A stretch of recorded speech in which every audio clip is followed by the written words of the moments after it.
Assalamualaikum warahmatullahi wabarakatuh. Alhamdulillah, nahmaduhu subhanahu wa ta'ala wa nashkuruh wa nusnihi wa nukabbiruh. Ashhadu an la ilaha illallah wahdahu la syarika lah, wa ashhadu anna sayyidana Muhammadan abduhu wa rasuluh. Wa nusalli wa nusallim ala sayyidin nabiyil karim, sayyidina wa habibina wa maulana Muhammadanil amin, wa ala alihi wa ashabihi ajma'in. Amma ba'd.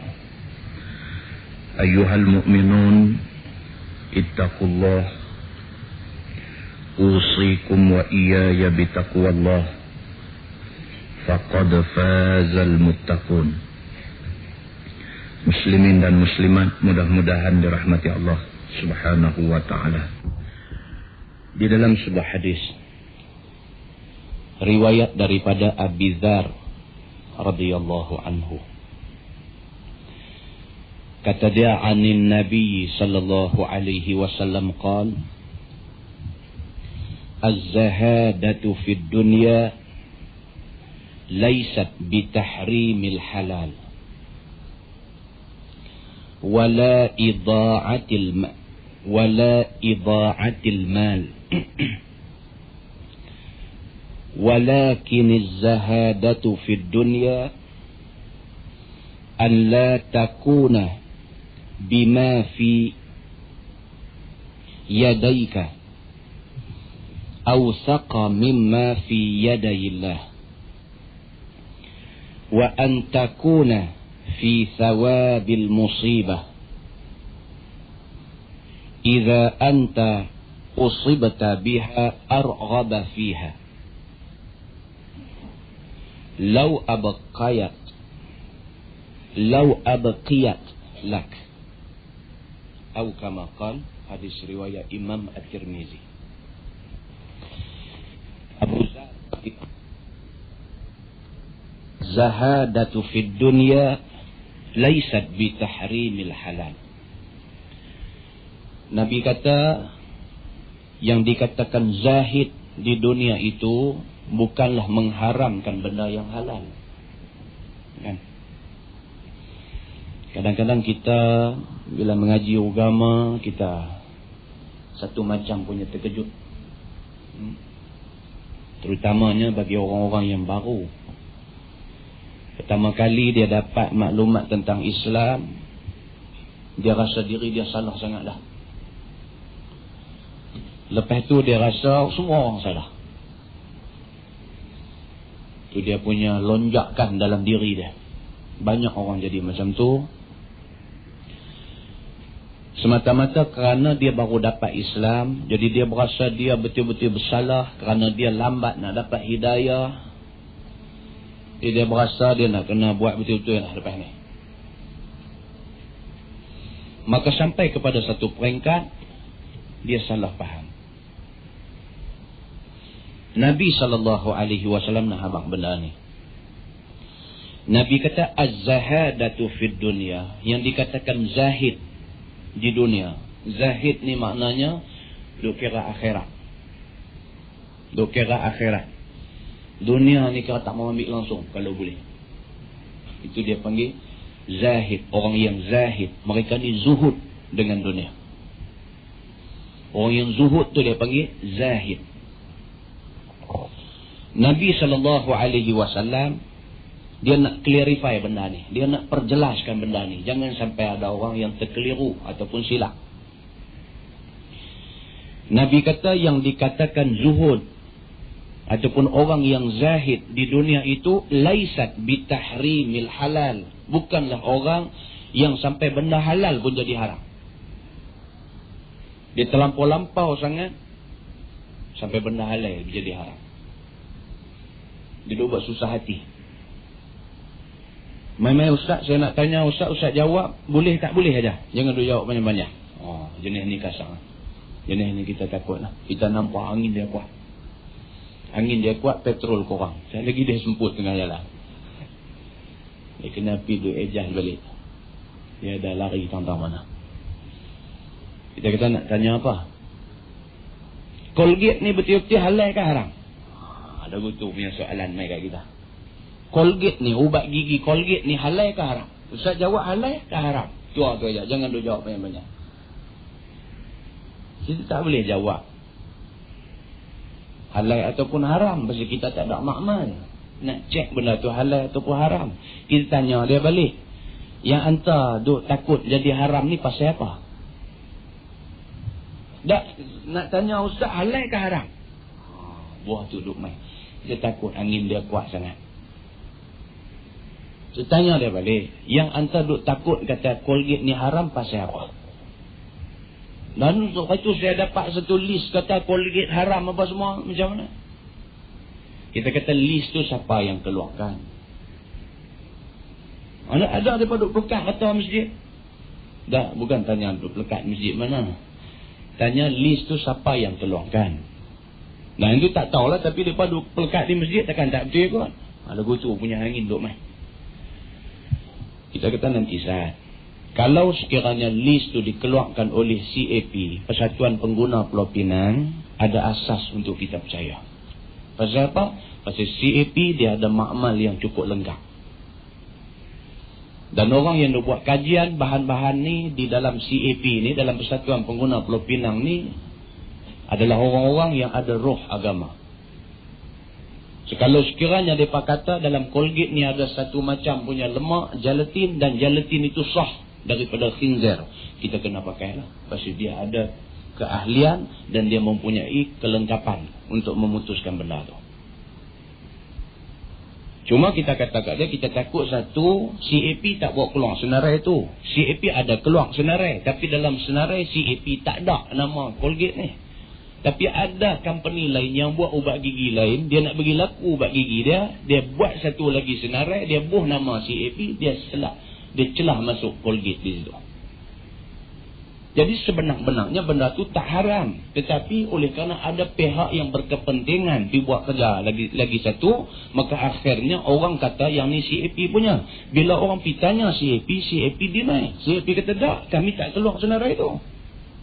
Nampak? Baik. Itu contoh Colgate. Banyak lagi contoh lain. Yang dia main-main, dia nak tahu hitam ke putih. So kita katakan dia nanti saat. Benda ni bila mula dapat dia terkejut lebih. Bila lama kita makin faham, makin banyak kita faham, di sana kita nampak bahawa tindakan kita masa zaman awal-awal dulu adalah tindakan yang kurang tepat. Begitu. Jadi apapun jangan kalut.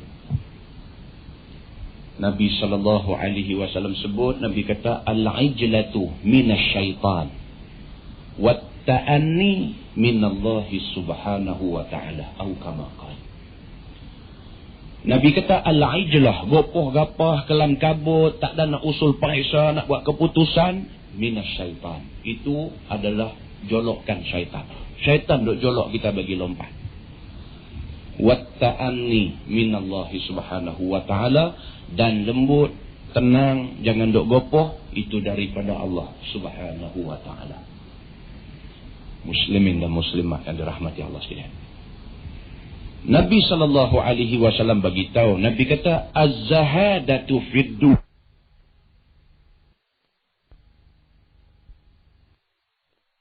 laisat bitahrimil halal. Yang dikatakan zahid, orang yang zahid ataupun orang yang zuhud dengan dunia, yang dikatakan orang yang fikir pasal akhirat ini, bukanlah orang yang mengharamkan benda halal. Dah. Yang halal, al-halalu bayyinun. Yang haram, wal haramu bayyinun. Yang halal itu terang, yang haram itu terang. Jangan piduk gopoh, piduk tukang, hak halal jadi haram, hak haram jadi halal, tak mahu. Dan yang dikatakan orang yang zuhud, orang yang zahid itu juga, kata Nabi, wala idha'atil mal. Orang yang zuhud dengan dunia ialah orang yang tidak membazirkan harta. Pada mulanya dia satu orang yang ditakdirkan Allah rezeki ini melimpah ruah, ada kemudahan, ada kesenangan, ada kemewahan dan sebagainya. Bila dia mula kenal Islam, bila dia mula bersemangat dengan Islam, RM2 ni tak mau dah lempak bagi ke orang begitu sahaja. Sehingga kan tindakan dia terlampau sangat membelanjakan uang ni ditarifkan oleh agama sebagai idha'atil mal, membazir pula dah. Sayyidina Abu Bakar As-Siddiq orang kaya. Dia dapat hidayah, dia ikut Nabi Muhammad sallallahu alaihi wasallam dan dia terus kaya. Sehingga akhir hayat Nabi sallallahu alaihi wasallam, Sayyidina Abu Bakar, Sayyidina Umar, Sayyidina Osman kaya. Dia tak perhabis duit dia dengan sekali gue. Dia tak tengok duit ni sebagai satu benda yang jijik. Dia tak tengok duit ni sebagai satu benda yang betul-betul boleh melupakan dia pada Allah. Sebaliknya duit tu dia manage dengan cara yang baik. Kalau dulu mungkin duit tu dibelanjakan pada tempat-tempat yang haram, kali ini duit tu dibelanjakan pada tempat-tempat yang halal. Tapi perbelanjaan itu tidak sampai ke peringkat membazir. Orang yang bila sedang dapat kesedaran Islam, easily spend duit dia sampai habis licin, tak ada apa, jadi miskin, papa kedana balik dia.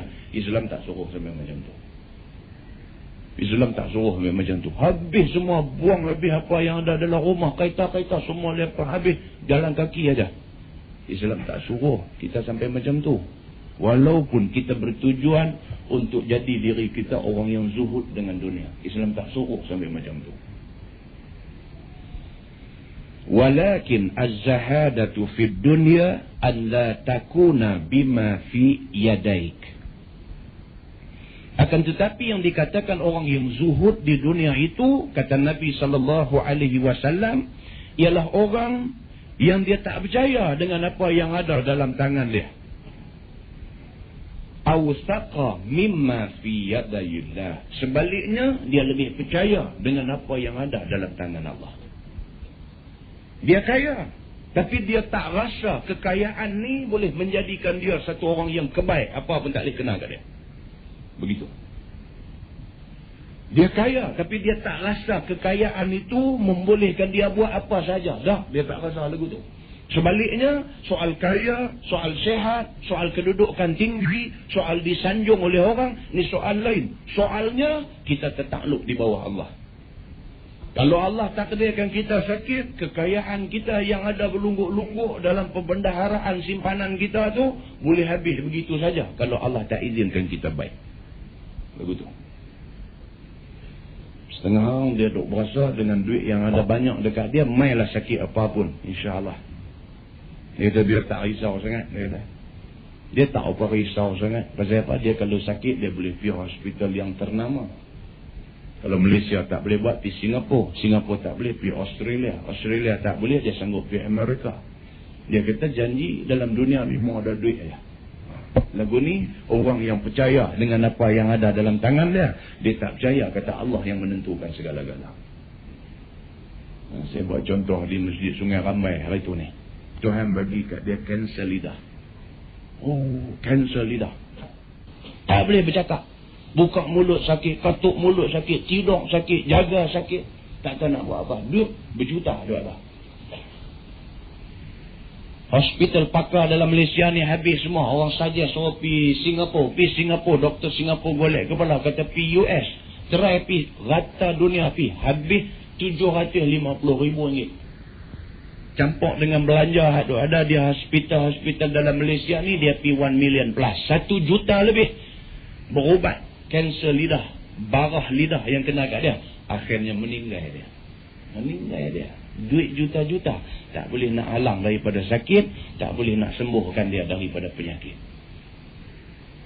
Muslimin dan muslimat yang dirahmati Allah sekalian. Maka manusia yang Allah takdirkan dia ada harta banyak, manusia yang Allah takdirkan dia sehat, tapi dalam hati dia tersemat, dalam hati dia terkunci satu benda. Apa dia? Dia berkeyakinan bahawa apa juga yang ada dalam tangan dia tak boleh buat apa, melainkan yang ada dalam tangan Allah sahaja yang boleh menyelamatkan dia. RM2 dia tak boleh tolong dia. Kenalan dia orang besar-besar tak boleh tolong dia. Apa pun yang ada atas dunia ni tak boleh tolong dia. Yang boleh tolong dia, yang boleh selamatkan dia, hanyalah Allah Subhanahu wa ta'ala. Orang ni, kata Nabi SAW, ialah orang yang zahid di dalam dunia.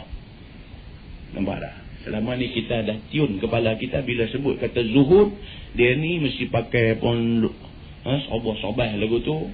Dia ni mesti dunia ni tak apa nak tengok, rumah pun tak apa bercara, kira duk pergi tidur di masjid. Kita duk bayang orang ni zuhud. Lah, Islam kata lagu tu bukan zuhud. Zuhud ialah orang-orang yang bergantung hati kepada Allah Subhanahu wa ta'ala. Sekalipun dia kaya, sekalipun dia berkedudukan, dia bergantung hati dengan Allah Subhanahu wa ta'ala. Dia zuhud dengan Allah. Baik. Dia kata wa antakuna fi thawabil musibah iza anta usibta biha arghaba fiha law abqiyat lak. Dan orang yang zuhud juga, kata Nabi SAW, ialah orang yang apabila ditimpakan musibah, dia suka dengan musibah itu. Dan kalau boleh, biarlah musibah itu kekal pada dia. Oh, pelik. Selagi mana ditimpa musibah, dia duk merepek. Dia tak zuhud dengan dunia ni. Dia tak zuhud. Allah test dia dengan sakit. Merepek siang malam. Duk marah pasal sakit dia. Apa ni dia kata ni? Ubat ambil rata lah. Tapi tak mau nak baik lagi. Orang ni tak zuhud di dunia ni.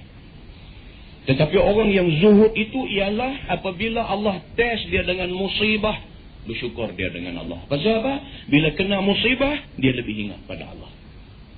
Selalu kita betul lah. Manusia ni bila dapat nikmat, mula-mula syukur, lepas itu kufur. Manusia begitu. Bila dapat nikmat, mula-mula syukur, tak lama lepas itu kufur. Tapi manusia ni apabila dapat musibah, jarang-jarang yang bersabar. Yang banyaknya dia nak marah Allah. Kalau sekiranya kita boleh jadikan diri kita orang yang apabila ditimpa musibah, sabar banyak-banyak dengan Allah. Ada keluar satu buku lah ni, cerita tentang wali Allah di Nusantara. Dia kutip habis, Tok Kenali di Kelantan dulu, Haji Abdullah Fahim Kepala Batas. Dia kutip sejarah hidup mereka ni semua. Dia pergi tanya anak cucu mereka ni semua, pergi tanya anak-anak murid dia yang lama-lama. Kutip. Hasil kajian tu dia bukukan sejarah hidup orang-orang ni semua. Subhanallah. Kita baca, kita takut. Kita tak sampai ke tangga tu. Muslimin dan muslimat yang dirahmati Allah sekalian. Tapi dari segi korban masa, dari segi korban tenaga, dari segi sebarkan ilmu, dari segi menjadi contoh kepada masyarakat, tak ada siapa boleh lawan.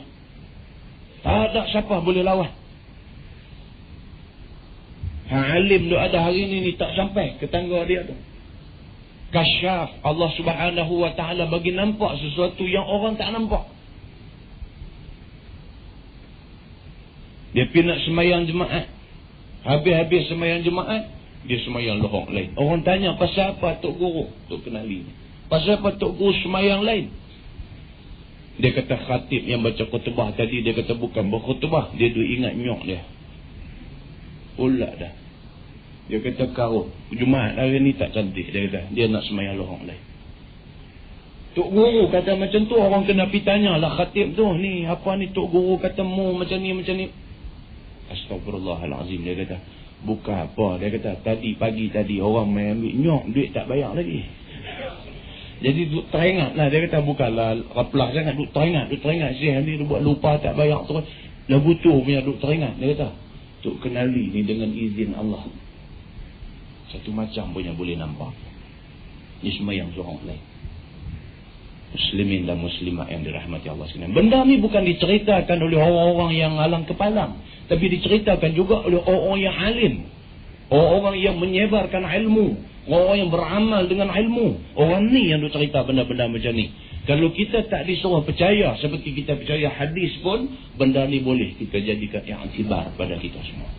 Mudah-mudahan mukaddimah ini memberi manfaat kepada kita semua insya-Allah. Kita menggunakan Baharul Mazi jilid 19. Bahrul Mazi jilid 19, kita sampai muka surat 74. Muka surat 74, kita masih lagi berada di bawah tajuk Fadlul Fiqhi 'alal Ibadah. Kelebihan orang yang berilmu ke atas orang yang hanya beribadat tidak ada ilmu. Baik, sambung dia. Masalah, dia kata ilmu yang terpuji dan ilmu yang terkeji. Kata Imam Ghazali rahimahullahu ta'ala di dalam Ihya Ulumuddin, ketahuilah olehmu bahawasanya ilmu itu dengan iktibar puji dan terkejinya, iaitu terbahagi atas 3 bahagi. Bahagian pertama ialah ilmu yang dikeji, iaitu ilmu sedikit. Yang dikeji akan ilmu itu sedikit dan banyaknya. Dia kata ilmu ni ada 3. Bahagian pertama, dia kata ilmu tu dikeji. Sikit ke banyak ke, kira ilmu ni kira tak boleh pakai punya ilmu. Ilmu yang keji. Dan satu bahagi itu terpuji sedikit dan banyaknya. Yang kedua pula, ilmu ni cukup baik. Belajar sikit pun baik, belajar banyak pun baik. Dan manakala ia bertambah banyak adalah dia lebih elok dan lebih utama. Dan satu bahagi dipuji akan dia kadar memadai dan tiada dipuji yang lebih daripadanya dan berhati-hati padanya. Dan yang ketiganya ialah ilmu yang setengah-setengah. Kadang baik, kadang tak baik. Ada waktu ilmu tu baik, ada waktu ilmu tu tak baik. Imam Al-Ghazali dia bahagi ilmu pada 3. Dia kata ilmu jenis yang pertama, ilmu ni baik. Tak ada yang tak baik pada ilmu tu. Semuanya baik. Yang kedua, ilmu ni tak baik. Tak ada baik sikit pun. Semua tak baik. Dia ilmu, tapi tak baik. Yang ketiga, ada dua-dua. Kadang-kadang ilmu tu bawa kebaikan. Kadang-kadang dia membawa sesuatu yang tidak baik. Ilmu ni terbahagi 3. Baik, kita langkah terus di bawah tu. Masalah. Ilmu yang terkeji sedikit dan banyaknya. Dia ni nak terang satu-satu. Masalah 75 tu. Ilmu yang terkeji sedikitnya dan banyaknya. Apa dia ilmu yang keji? Sikit pun tak elok, banyak lagi tak elok. Apa dia? Iaitu barang yang tiada berfaedah padanya. Ilmu yang tak ada faedah. Tiada pada agama dan tiada guna pada dunia. Tak berguna punya ilmu. Dari segi agama pun agama tak suruh belajar ilmu tu. Dari segi dunia pun belajar ilmu tu tak ada satu manfaat. Kerana ada padanya mudarat yang melawan ia akan faedahnya. Kerana belajar ilmu tu dia tak bawa kebaikan, melainkan nak bawa susah dekat orang yang belajar. Seperti ilmu sihir. Dia nak buat yang tu. Ilmu sihir tak usah belajar lah. Kalau kita belajar juga pun agama tak suruh satu. Atas dunia ada kebaikan? Tak ada. Membawa keburukan pula atas dunia. Pasal apa? Bila kita belajar ilmu sihir, dia merosakkan kita. Dia merosakkan kita. Bila hujung minggu ni adalah siapa rumah dekat-dekat ni macam Melaka dengan Kelang ni tak jauh. Lepas adik-beradik rajin duk main lah. Satu hari tu main bapak dia semua, Tok Wan dia semua main. Main naik sampai dalam bilik kita ni. Bilik asrama kita.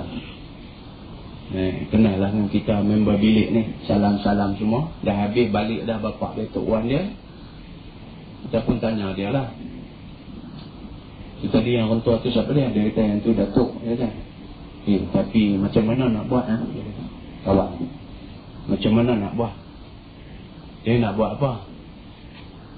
Dia kata tu Tok Wan Nana tu, dia kata dia tu belah hantu raya.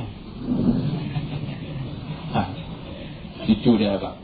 Dia kata tu Tok Wan Nana tadi tu, yang main tadi tu, dia belah hantu raya. Abang kata, awak jadi macam tu. Jadi dia kata tujuan belah ni bukanlah nak buat kenat ke orang, tapi tujuan baiklah sebab Tok Wan dia ada dusun apa ni, dusun buak ni. Jadi nak suruh hantu raya jaga kebun. Dia duk cerita lah. Kita pun jadi berasa nak tahu jugalah. Dia cerita sikit, dia kata hantu raya ni macam mana. Dia kata hantu raya ni, dia lagu Tok Wan Nana tadi dia kata. Kita pun nampak nak jadi kelang kabut. Dia lagu Tok Wan macam mana dah. Dia kata hantu raya ni dia rupa dia macam tuan dia. Baik, maknanya bila kita tugaskan dia jaga kebun kita, jaga dusun durian kita ke apa ke semua, bila orang main nampak kita ada, wahai yang tu hantu yang kita belah. Syaitan lah yang kata hantu raya ni, syaitan lah. Syaitan lah yang kata hantu raya ni, syaitan lah. Ataupun jin kafir apa-apa macam tu lah. Bila orang main dengan niat nak mencuri durian ke apa kan, nampak syekh tu ada di dangau dia. Kira ada bumai kena balik lagu tu lah. Kawan tu tak balik rumah. Yang tu dia kata.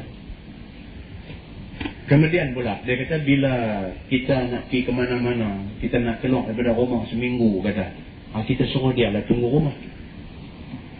Jadi bila orang main, orang nampak kata kita tu ada di rumah, kita tak pergi mana. Padahal kita tak ada di rumah, semua kita keluar. Dia kata, itu tujuan lah belah hantu raya ni. Jadi cerita orang tua-tua dulu, dia kata termasuk datuk dia, Tok Wan dia ni, kira tujuan pergi belah hantu raya tu tujuan kebaikan lah. Cuma yang jadi tak baik ni ada beberapa perkara lah. Dia kata yang pertama, yang tak baik ni, hantu raya ni dia mau darah. Dia mau darah orang. Dia kata. Jadi yang ni kita berdosa sikit lah. Dia kata macam Tok Wan dia terpaksa bagi tahu dekat hadiah darah. Jadi kita kena habang rumah siapa habang dia pergi lah. Jadi mengikut ceritanya pula, dia kata bila hantu ni pergi, bila sampai di rumah orang yang ditunjuk oleh tuan dia ni, jadi orang yang nak kena ambil darah ni dia nanti nampak muka Tok Wan kawan ni. Dia nanti masuk dalam bilik dia, bukan lagu cerita Dracula pergi duduk tokak tengkok tu. Dia nanti masuk, pergi berdiri di tepi pintu ke apa-apa, dia berdiri, dia tenung muka kawan nak jadi mangsa dia ni. Dia nanti tenung muka kawan tu dengan sendirinya sejuk kaki tangan, muka jadi pucat. Itu dia dah ambil darah dah. Habis, dia hilang. Baik, bila kita dah sampai satu peringkat tak sampai hati, nak tunjuk rumah siapa nak pergi ambil darah ni, dia kekeh kita lah. Tuan dia lah kena bagi darah. Itu satu keburukan, dia kata. Keburukan yang kedua, dia kata, esok bila sampai rumah Tok Wan dia nak habis ni, dia mau anak sulung laki-laki mesti ambil alih benda tu. Masalah lah ni, dia kata anak sulung laki-laki Tok Wan dia, ayah dia. Dia kata tapi ayah dia kira semayang punya orang. Dia kata. Kita pun tanya dia, habis Tok Wan lah macam mana? Kira arai lah. Dia kata. Hak jenis duduk belah ni arai lah. Semayang arai lah. Setan tak boleh duduk lah dengan orang yang duduk semayang. Masalahnya dia kata bapak dia, hak jadi anak sulung Tok Wan ni, bapak ni jenis orang semayang. Jadi bapak dah abang dah, bapak tak mau. Bapak tak mau ambil yang tu. Tak tahulah macam mana dia kata. Kalau lah dia kata terpaksa esok ni bapak terpaksa ambil pula, lepas tu anak sulung bapak dia kata. Abah tu nak main kat dia. Jadi tak sonok dia kata tu cerita tak sonok. Dia kata buat macam mana tahu dia kata benar ni. Yang ni kita takut. Benda ni ada. Makhluk ni yang kata iblis, jin, syaitan ni semua sabit dalam Quran. Bukan kata cerita orang tua-tua, apa cerita dongeng, hikayat malin deman, apa tak. Yang ni dalam Quran bagi tahu. Satu surah Al-Jin ada. Iblis, syaitan ni telah lah memang ada. Soalnya benda tu wujud, benda tu ada. Dan sememangnya kita sebagai manusia boleh ambil benda-benda ni bagi jadi khadam kita. Boleh ambil. Tindakan kita ambil itu manfaat tak ada, melainkan mudarat saja ada. Itu cerita dia. Jadi yang dikatakan ilmu sihir adalah ilmu yang berkait dengan benda ni. Sihir dia main daripada iblis syaitan. So barang siapa yang ada keinginan nak belajar ilmu sihir, batalkan keinginan tu. Pasal apa? Pasal itu adalah ilmu bahagian yang pertama. Dia kata ilmu yang tidak ada kebaikan dari segi agama dan ilmu yang tidak ada kebaikan atas dunia. Tak ada kebaikan apa-apa, melainkan dia membawa mudarat semata-mata. Dan ilmu nujum dan barang yang menyerupainya, maka setengah daripadanya tiada berfaedah sama sekali. Nabi Muhammad sendiri tak tahu apa nak jadi esok. Nabi Muhammad SAW sendiri kalau barang sahabat hilang, sahabat tak pernah pergi tanya Nabi pun.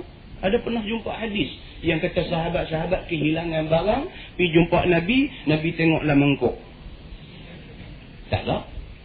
Walhal kalau sekiranya ilmu itu ilmu yang lulus di sisi syarak, sudah tentu Allah bagi dekat orang yang paling dia kasih. Siapa dia? Nabi Muhammad. Tuan-tuan ingat satu masa dulu ilmu nasrul haq. Ya, ilmu nasrul haq. Ustaz Samsuri pun dah belajar. Oh, pergi terima apa nama anu? Pergi terima sijil di Matang Pasiak. Oh, ini apa nama Tan Sri sama Idris turun mai bagi sijil. Oh, jangan main. Kan? Gelanggang di apa nama di Langat Tembun. Kan? Kumpulan pertama belajar Nasrul Haq itu ni masa awal-awal mai tu sebelum keluar fatwa kata salah kata tak betul itu, kita pun lagu tengok kawan yang mai mengajar pun bagus punya serban nikah apa semua kita kira orang kita pilih belajar 10 hari dah. 10 hari khatam ilmu. Belajar silat gayung payah kau main, kan? Nak boleh apa nama tumbuhan. Kan?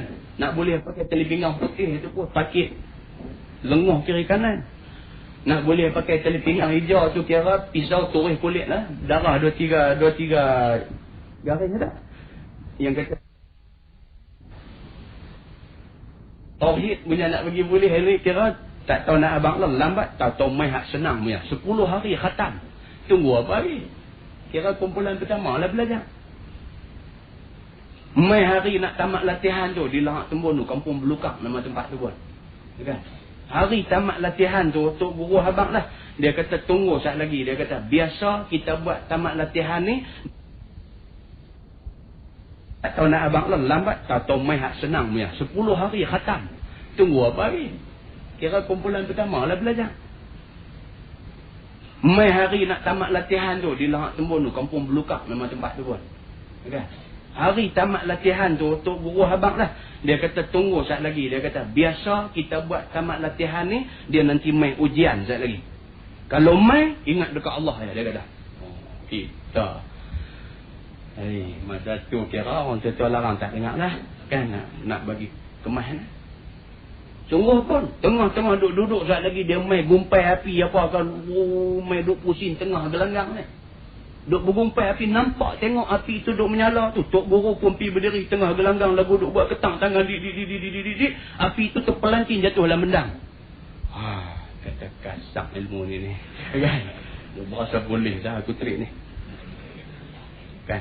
Habis tu apa semua saudara selesai, Tok Guru pun bagi tahu, dia kata okey, alhamdulillah, maknanya Tuhan redha lah dengan ilmu kita yang kita belajar, yang kita tamat malam ini. Tuhan redha. Api itu tadi iblis, dia kata. Jadi Allah campak dia pergi tempat lain lah. Dia kata. Berasa kemah gitu kita pun. Masuk pergi tengah gelanggang. Mailah Syekh ni pegang pelepah nyok satu, pukul roncang apa dia pegantung tu, pukul nak pergi naik angin. Pakai syarat dia mesti marah, pukul tak kena. Kan? Pukul roncang tu dia naik angin lagi serbu kita. Mai duk hawin pelepah nyok berangin muka tapi tak kena. Tangan ni berasa tunai dah ilmu dia. Kan? Ni cerita zaman jahiliah dulu lah. Kan? Kita lalu dah. Zaman tu kita lalu dah. Jadi kalau gula mai duk abang ilmu apa dia kita senyum lagu tu sudah lah dia. Kita lalu dah. Yang duk abang ni aku try semua dah. Kan? Ni flying kick mai. Elok-elok sampai depan kita jatuh meruduh. Nak kata apa? Kok kata pelepah nyok kot lah saja dia kibas pergi bagi tak kena. Ni hak mai flying kick ni duk atas angin tu dia mai lagu belaga dinding tu jatuh tumpuk lagu tu. Kita pun tengok sungguh ni. Kan? Jadi yang tamat latihan sama dengan kita budak kampung selamat seorang, bila dah berasa kemas dah, selang 2 hari lepas tamat latihan, pergi ajak Cina jalan berapa belakang kampung selamat tu, ajak bertumbuk lah. Nak test tengok. Cina tu main betul, lu mau gaduh kan? Betul kah? Dia kata betul tu, dia pada demah dia pada remeh muka. Kan? Jadi betul. Jadi kita pun tak tahu betul sungguh ke tak betul kan? Tapi masa test dalam gelanggang tu sungguh dah. Kan? Lagu tu punya duk main. Habis macam mana? Kata keluar fatwa. Datuk Harusani mula sekali keluar fatwa. Mufti Farah. Dia kata Nasrul Haq haram. Dia kata. Alasan dia bagi apa? Dia kata kalau betul ilmu ni bersumber daripada Allah Subhanahu Wa Taala, kenapa Allah tidak bagi ilmu yang begini istimewa kepada Nabi Muhammad sallallahu alaihi wasallam? Itu dia alasan dia. Pasal apa Nabi Muhammad terlibat dalam perang Badar, dia luka-luka.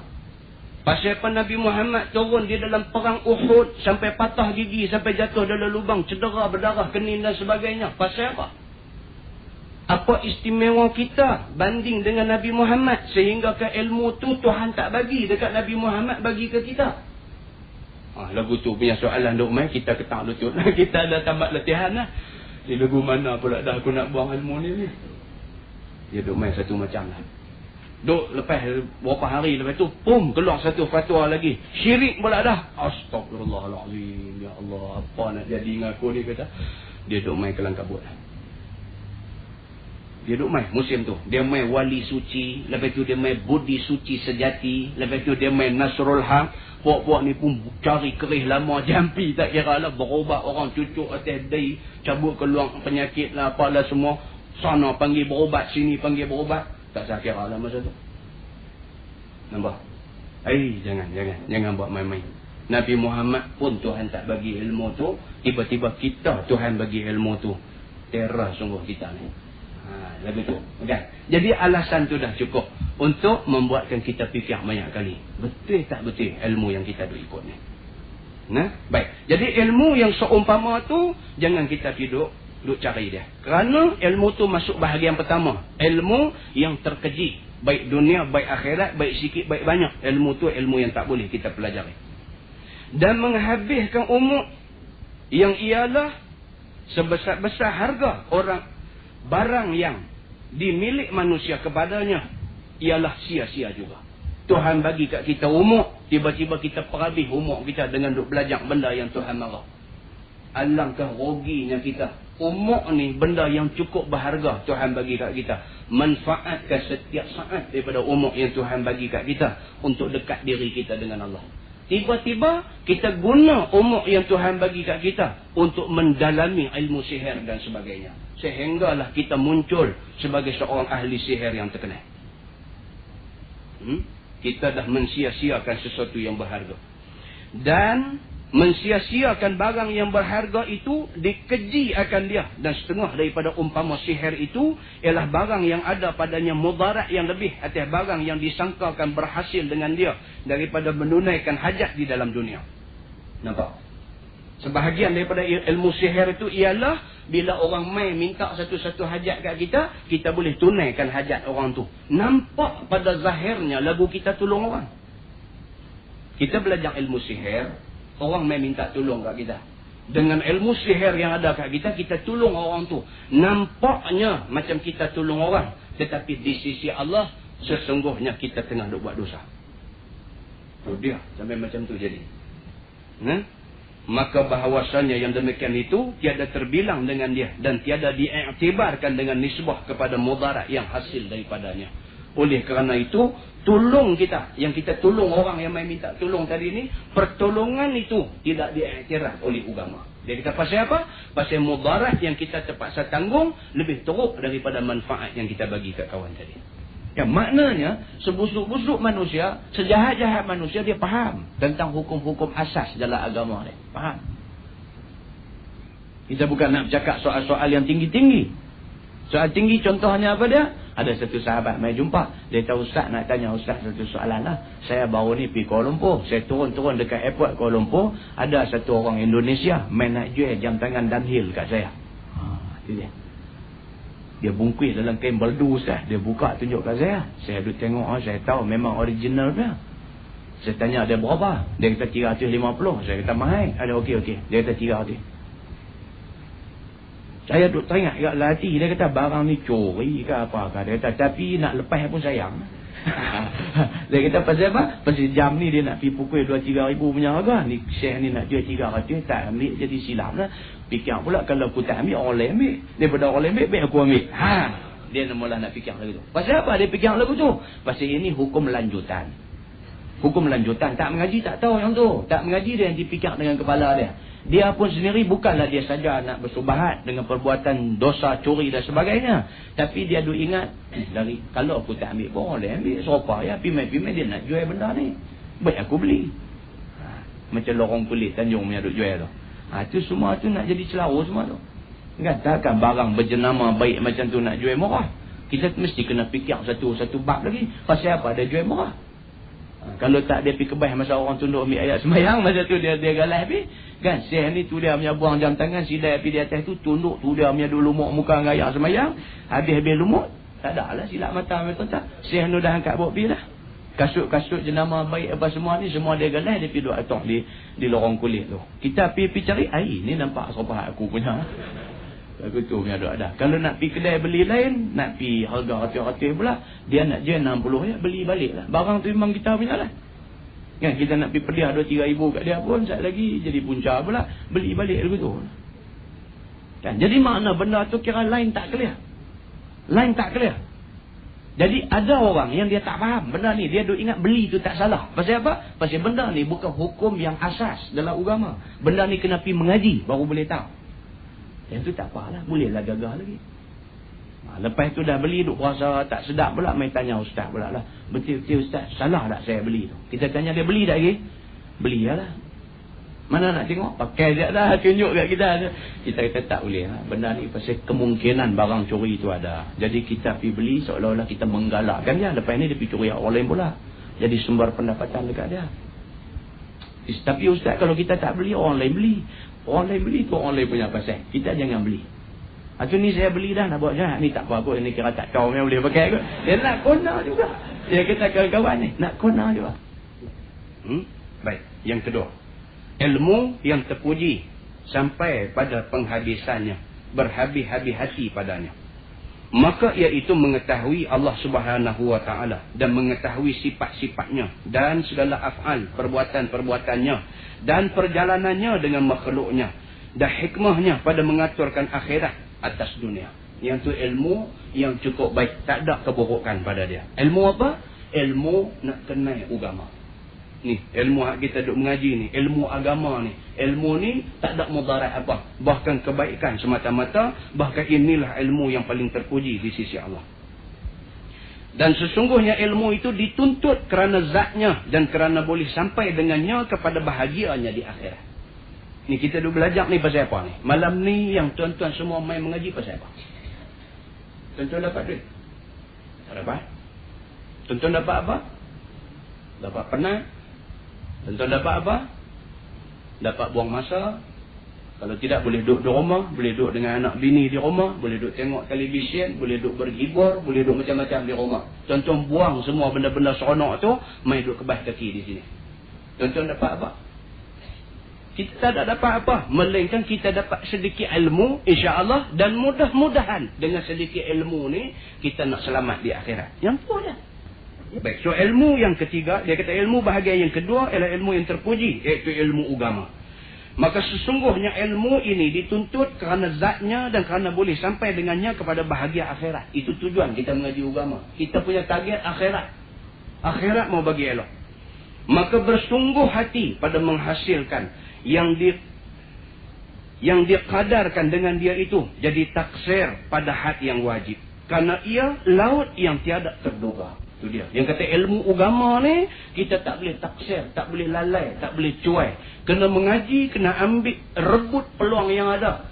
Sebanyak-banyaknya. Mengaji agama ni sungguh-sungguh. Kerana ilmu ni ilmu yang luas. Tak habis. Kalau kita mengaji, tak habis. Dan hanya sahaja beredar oleh orang yang beredar itu di tepi-tepi pantainya jua dengan kadar yang kemudahan baginya. Kita ni sebenar-benarnya duk mengaji ilmu agama ni tak turun pergi ke dalam lagi, baru duk mengikut tepi pantai aja kita ni. Imam Ghazali kata kita ni orang awam lagu kita kebanyakan ni sebenarnya dari segi faham agama ni baru duk kelitin kat tepi aja. Kita tak pergi laut dalam lagi, tak pergi nu ke tahap ilmu yang ada pada diri para anbiya, para nabi-nabi, Aulia'ullahus salihin, salafus salih. Ilmu mereka ni subhanallah cukup dalam. Kita tak pergi lagi sampai ke laut dalam tu. Kita baru duk main ikut tepi berai pantai ni. Baru di situ tahap ilmu yang ada pada kita dalam agama ni. Dan tiada mengarung di tepinya melainkan nabi-nabi dan wali-wali dan orang-orang yang dalam pada ilmu atas masing-masing darjat mereka itu. Sekira-kira berlainan kekuatan mereka itu. Yang boleh harung pergi sampai ke tengah, daripada tepi pergi ke tengah ni ialah orang-orang yang disebutkan tadi. para wali Allah dan sebagainya, mereka ni pergi ke tengah. Dan berasing-asingan takdir Allah pada hak mereka itu. Dan Allah pun dalam nak menilai pengorbanan mereka ni dalam mencari ilmu, Allah bagi macam-macam keistimewaan pada mereka ni mengikut kadar pengorbanan yang mereka buat. Kita duk baca cerita-cerita yang kita duk baca dalam buku-buku ni tentang ulama-ulama, sama ada ulama-ulama besar dulu. Kan Imam Al-Bukhari ada istimewa Tuhan bagi ke dia. Lahir mai buta. 2 tahun buta biji mata Imam Bukhari. 2 tahun mata buta. Buta asal. Beranak-beranak keluar mai mata buta. Mak dia seorang yang salihah, kuat beribadat kepada Allah, penuh keyakinan pada Allah. Allah yang bagi anak dia buta, Allah boleh celekkan balik anak dia. Bukan ada satu bentuk rawatan moden pada masa tu, melainkan doa pada Tuhan saja. Setelah 2 tahun, Allah celekkan mata Imam Al-Bukhari. Bukan sahaja celek mata, celek dengan hatinya sekali. Dia jadi ulama hadis yang terkenal. Itu dia. Allah bagi. Pasal apa? Pasal ada beberapa keistimewaan pada diri dia ni dan diri ibu bapa dia yang duk belah dia. Tuhan bagi. Maka ini ialah ilmu yang tersembunyi, yang tiada tertulis di dalam kitab-kitab. Dan yang menolong atas ambil ingat baginya ialah belajar dan memandang dengan mata kepala akan ahwal ulama akhirat. Itu dia. Mereka ni bukan sahaja belajar, bukan sahaja tulis dan sebagainya, bukan sahaja piduk menerah kitab dan sebagainya, bahkan mereka ni banyak membantu mereka ialah role model yang ada di depan mereka. Imam Syafi'i belajar dengan siapa? Belajar dengan Imam Malik. Ulama yang paling zuhud. Yang paling zuhud pada masa tu. Tak ada dah orang yang boleh ting zuhud Imam Malik ni. Imam Syafi'i belajar daripada dia. Bukan ilmu sahaja yang dia ambil daripada Imam Malik, tetapi contoh pada diri Imam Malik tu, dia nampak dengan mata dia. Benda tu mengesan dalam hati dia. Betul-betul memberi kesan pada hati dia. Maka orang-orang yang macam ni muncul sebagai orang yang betul-betul mempunyai komitmen dengan agama. Begitu. Dan yang menolong lagi atasnya pada akhir pekerjaannya ialah memerangi nafsu. Mereka ni bukan belajar dapat ilmu untuk pandai berhujah, pandai bercakap dengan orang sahaja. Bahkan mereka ni mujahadah nafsu mereka. Dan membiasakan diri biar jauh ia daripada tiap-tiap barang yang cenderung dia kepadanya daripada segala yang diharuskan. Dan membersihkan hati daripada segala sifat yang dikeji. Dan melapangkan daripada bergantung dengan dunia dan kebimbangannya. Dan serupaan padanya dengan Nabi-Nabi Allah Ta'ala dan wali-walinya dan orang-orang yang saleh, supaya terang daripadanya bagi tiap-tiap orang yang berusaha kepada menuntutnya dengan kadar barang yang diberi rezeki akan dia oleh Allah Subhanahu Wa Ta'ala. Bukannya dengan kadar sungguh-sungguh hati, dan tetapinya tiada terkaya padanya daripada bersungguh-sungguh. Maka mujahadah itu anak kunci petunjuk. Tiada anak kunci baginya lain daripadanya. Itu dia. Mujahadah ni penting. Lawan nafsu ni apa dia? Lawan nafsu. Dalam Quran Allah Subhanahu Wa Ta'ala sebut, A'udzubillahi minasyaitanirrajim, innan nafsa la'ammaratun bisu. Nafsu dia mengajak kepada jahat. Lagu tu nafsu dia nak ajak pergi belah jahat. Barang siapa boleh tewaskan nafsu dia dengan mujahadah yang tinggi, dia menang. Cerita dia lagu tu. Kita ilmu satu bab lain, amal satu bab lain, nafsu satu bab lain pula. Ada orang berjaya dari segi melawan, dari segi pemalas, dari segi malas menuntut ilmu, dia berjaya lawan, dia jadi satu orang yang rajin menuntut ilmu. Ada orang rajin menuntut ilmu tapi tak praktis. Ada orang rajin menuntut ilmu dan praktis, tapi nafsu dia kalah juga. Dia belajar ilmu, dia praktis, tetapi dalam diri dia, dia duk main rasa riak, rasa sombong, rasa takbur, macam-macam. Dan orang yang paling berjaya ialah orang yang berjaya menuntut ilmu, berjaya beramal dengan ilmu, dan berjaya buang segala mazmumah dalam diri. Ini orang yang berjaya hakiki. Kalau tuan-tuan biasa tengok buku, dulu buku ni biasa diharamkan. Buku kecil tu, tajuk dia Mengenal Diri dan Wali Allah. Buku tu.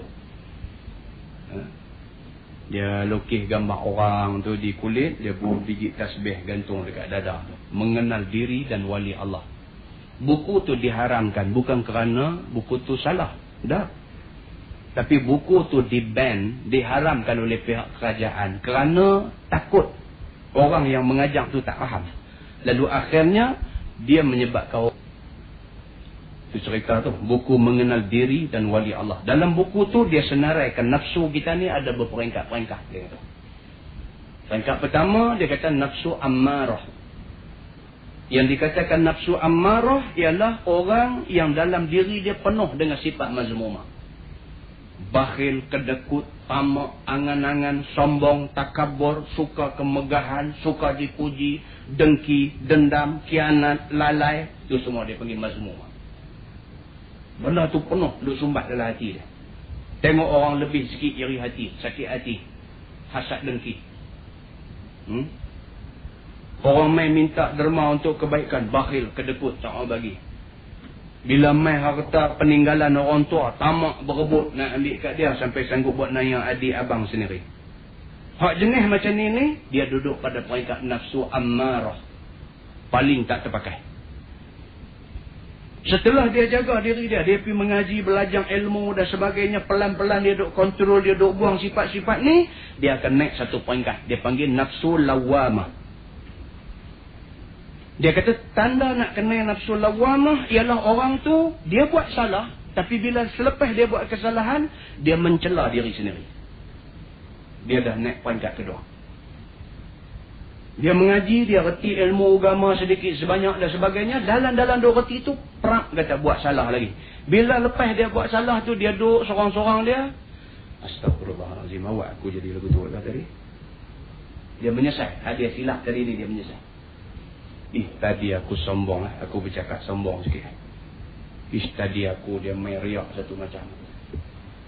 Aku tadi awak lah, dia duk main rasa tak elok ni. Dia duk main is tu, dia ada nafsu lawamah. Okey sikit. Maknanya sudah ada sikit mujahadah dalam diri dia. Sudah ada sikit mujahadah.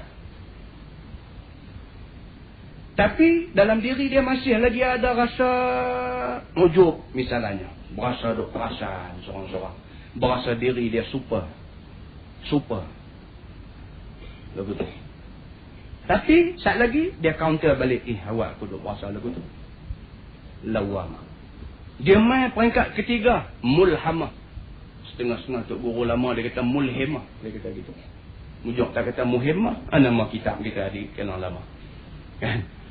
Nafsu mulhamah. Nafsu mulhamah bila dia sampai peringkat ketiga nafsu mulhamah, dia nanti main rasa sakhawah. Sakhawah maksudnya pemurah. Duit ni tak kedekut, tak bakhil sangat. Dia keluar duit tu dia tak rasa rugi. Dia kurang rasa sayang pada harta. Dia main sifat qanaah. Qanaah ni maksudnya dia rasa Tuhan bagi kat aku takat ni kira okey lah. Nak tamak lebih-lebih tak mau. Ni lagu Tuhan bagi ni alhamdulillah lah. Tuhan bagi makan minum apa semua teratur elok, pakai baju apa semua elok. Alhamdulillah, anak-anak tak ada yang kebuluran mati apa semua. Aku ada masa pergi mengaji, aku ada masa tengok anak-anak di rumah. Alhamdulillah, qanaah. Dia rasa okey. Berterima kasih dengan apa yang Tuhan bagi. Dia dah ada sifat tawaduk. Tawaduk. Reti hormat orang, salam reti hormat orang. Dia main tawaduk. Dia sudah ada pada peringkat yang ketiga. Dan dia satu orang yang sabar di dalam hidup dia. Dia main satu peringkat yang keempat. Dia kata mutmainnah. Kalau dalam buku hak mengenal diri dan wali Allah tu, mutmainnah dia kata wali kecil. Dia kata wali kecil. Maksudnya orang ni redha dengan apa yang Tuhan tentukan pada dia. Tu peringkat yang jangan. Orang potong kereta pun tak boleh. Tak boleh dulu ni. Orang potong kereta dandan ni. Darah naik dia duduk simpul di atas ni. Dia lagu nak bubuh gear 3 saja lari. Enjin lagu nak lurus tengah jalan. Nak potong balik kereta potong tu. Potong pula tu ada nama. Potong sebiji padi. Dia panggil. Kan? Potong tu dinding tu sikit lagi nak scratch pergi dinding kawan tu. Sebiji padi aja renggak. Ni. Merah telinga. Ala mai peringkat mutmainnah ni potong selamat jalan lah. Aku tak lawan. Jadilah tak mau dah. Dulu-dulu sudahlah, lah tak mau dah.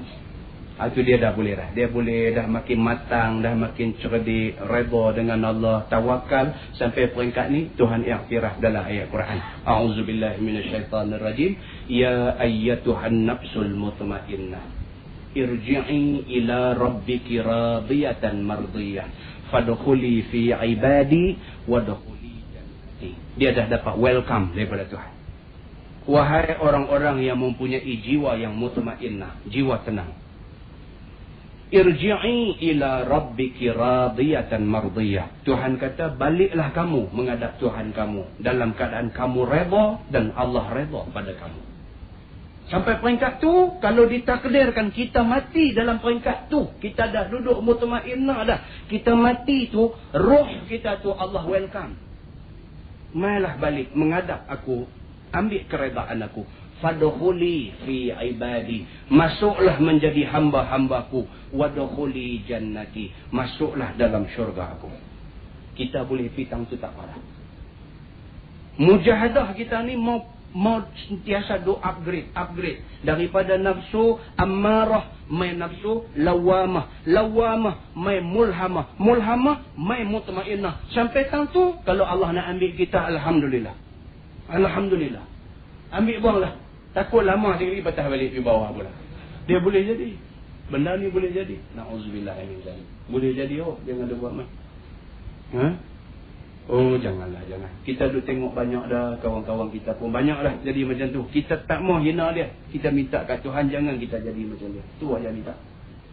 Bila kita sebut ni dalam hati mau simpan satu, mau reserve satu. Bukan nak hina dia, tapi nak minta ya Allah jangan jadi macam dia. Bukan saya saja, siapa-siapa pun yang ada ni, ada kawan yang macam tu. Ada. Nah, kita minta dekat Tuhan jangan jadi macam tu. Kalau kita dah sampai peringkat mutmainnah, Tuhan ambil kita. Alhamdulillah, cukup cantik. Dia pergi satu peringkat lagi. Peringkat yang kelima, dia panggil nafsu radiyah. Sampai peringkat ni dia zuhud. Zuhud lah, tak peduli dah apa benda atas dunia ni, tak peduli dah. Yang dia tahu ikhlas semata-mata. Warak ni bukan dibuat-buat, tetapi warak yang sebenar-benar ada pada diri dia.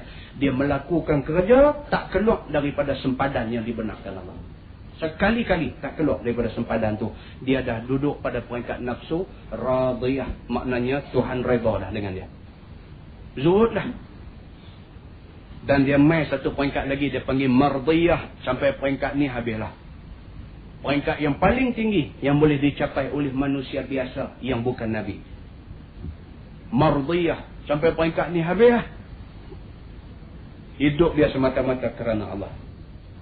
Dan akhir sekali dia sampai peringkat nafsu kamil ataupun kamilah. Sampai peringkat tu, peringkat yang diduduki ataupun makam yang diduduki oleh para Nabi dan para Rasulullah. Habis. Tu habis tinggi lah. Muslimin dan muslimat yang dirahmati Allah sekalian. Macam mana cara kita nak jaga ni semua benda ni? Jadi ulama bagi panduan. Dia kata yang pertama sekali, mujahadah, tundukkan nafsu. Yang kedua, sembahyang sunat kena banyak. Ni petua untuk nak jaga iman yang Allah dah bagi dekat kita. Sembahyang sunat kena banyak. Kena banyak sembahyang sunat. Kemudian yang ketiga, banyak tafakkur dengan tanda-tanda kebesaran Allah. Wallahu a'lam. Jadi mudah-mudahan apa yang kita kongsi sama-sama malam ni ada kebaikannya di sisi Allah Subhanahu wa taala. Mana yang terkasar, mana yang tersilap dan sebagainya, saya mohon ampun daripada Allah Subhanahu wa taala. Saya minta maaf daripada tuan-tuan semua.